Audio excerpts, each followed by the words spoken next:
Bakunzi ba Mayaga TV umeze neza, ndazi yuko yo meze neza natwe tuba tumeze neza. Ni MC Gile kuri micro nkuko bisanzwe, amakoti ya kamera nandi kumwe na Vive la Familia.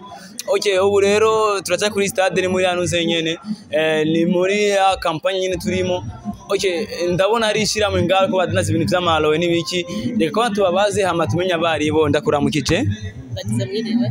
Mumeze neza. Yego ni bisa. Ishiramwe anyitwa Ishiramwe yacu yitwa U-Bound, ni ukuvuga umwego Burundi Women Network for Development. Ni ukuvuga ni ishirahamwe rishigikira abakenyezi mu iterambere. Twafatiye ku jambo umwego mu bisanzwe ni nakantu gafata impunzu. Ubwacu rero umwego usigura gufatana mu nda, gushigikirana. Ishiramwe ryacu rero rishigikira umupfasoni mu iterambere. Rishigikira umupfasoni mu iterambere. Ni kuvuga ko rishiramwe ryanyu rigizwe gusa n'abapfasoni gusa. Irishirahamwe rigizwe ryashinzwe n'abapfasoni, mugabo turemera ko abagabo badushigikira. Muremera ko abagabo babashigikira. Okay, nagomba rero kumenya ivyo musanze mukora, ko ndabona mufite ibintu byinshi cyane ngaha.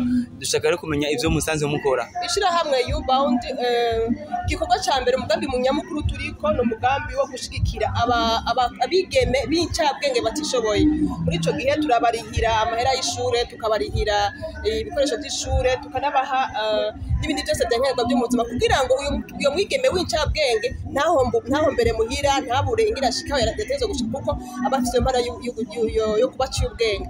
Ikindi dukora nk'ubu muri iyi festival ijanye n'imico n'akaranga, U-Bound yashigikiye umupfasoni w'umwanditsikazi, umupfasoni yanditse igitabo jewe nyene ndi ngaha, hanyuma tugaca twekana n'ibindi bitabo by'abandi bapfasoni, tugaca dushirako n'ibindi bitabo by'abarundi hamwe n'ibitabo by'abarundi by'abanditsikazi bo muri Afrika, kuko bisanzwe ari festival ijanye n'imico n'akaranga yo muri Afrika. Hanyuma rero kubera yuko ishirahamwe risanzwe rifise uburenganzira bwo kwiyungunganya kugira ngo ushobore gutera imbere, cyo gituma mu rwanda twashyizeho ibindi bintu bitajanye n'akaranga, kubera yuko abantu bo mwishirahamwe n'ishirahamwe nyene barikeneye kwiteza imbere. Cyo gituma rero dufite ibyo miti ya arowe, tukaba dufite n'aba parfum n'ibirato kugira ngo ishirahamwe rishobore kuronka uburyo bwo gushobora gukora. Urumva ni za ncabye nyene. Iki gitabo uze ko ari wacanditse? Yego, mi gitabo je nacanditse ni Paete. Iki gitabo kivugamo biki? Iki gitabo kivugamo umupfasoni w'akaranga, kandi umupfasoni afise umwete yashoboye gutera imbere, naho nyene imico y'ikirundi temera ko umupfasoni aje imbere, mugabo wewe yishimikije ubwenge bwiwe n'ukuntu kuba afise ingufu yarashoboye gutera imbere, mugabo yishimikije adahonyanze imico n'akaranga by'Uburundi. Okay, ndagushimiye cyane. Hama nashaka kumenya ayandi mastent agiye turaca ko yose bariko badandaza ibintu bonyene bikoreye byize, bisigurwa yuko aya malo yose yakozwe na ni U-Bound. Ikintu cyatuzanye ngaha nyamukuru ni ibi bitabo twiyandikiye twebwe nyene nk'umunywanyi wa U-Bound.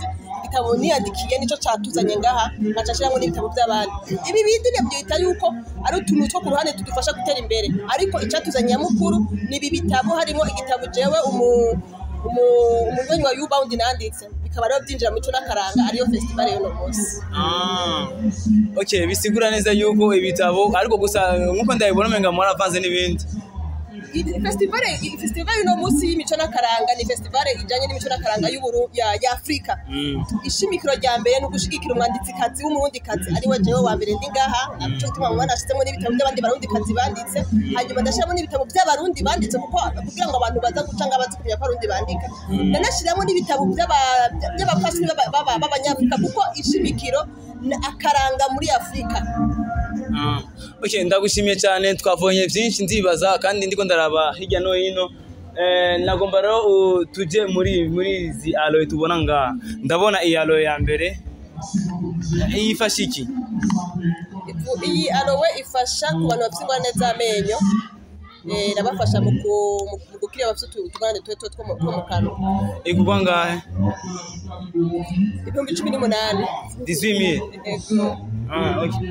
Sinshobora gusigura ibi byose biri ngaha gusa nagomba menye ego uno muzi durenga kuri Stade Noir ariko nagomba kumenya neza nk'umuntu ejo yoba abakeneye nk'abaraza kubona iyi video kuri channel yacu ya Mayaga TV akavuga ati ngomba kugenda kuraba rero aho babakenyezi bakorera yo basanga he? Yo dusanga mu Kajaga urenganye ko mushike ku nzoka nimero sitati neza mugabo cyane cyane gikomeye nuko yo twandikira kuri Twitter umweko yanditse umweko Twitter ikiza kanarabira akashobora kutwandikira canke agatelefona ku 77 ubusa rimwe ubusa tumwitaba tukamuha intumbero y'ibyo abayipfutse.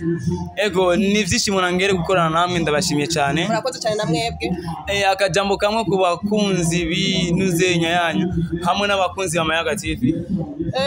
Ico noshikiriza akajambo nuko ndahamiriza abapasoni bose bareke kurera amaboko bakura amaboko mu mpuzu kandi biyemere bumve ko bashoboye ubwo bwenge ubwo bukomeza Imana yabahaye babukoreshe hanyuma bashobora gushaka iterambere bifuza.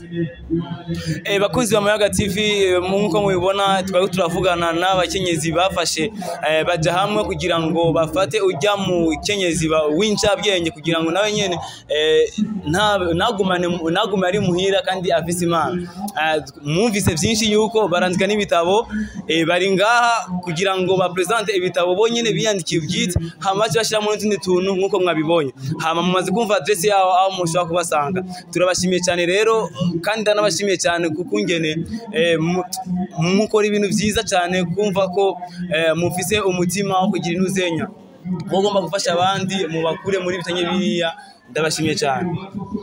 Murakoze cyane namwe kuba mwaje kutugendera kandi twifuza yuko mwoshikane tujyacu kure iyo tutari kumwe n'abamenyesha makuru nshobora kuboneka abamenyesha makuru muradufasha cyane mu kintu twita visibility nimwe mutwerekanira ibikorwa byacu. Turabashimiye cyane kandi tuba kugira ngo muzosubire mugaruke nitwagira ibikorwa bene ibi.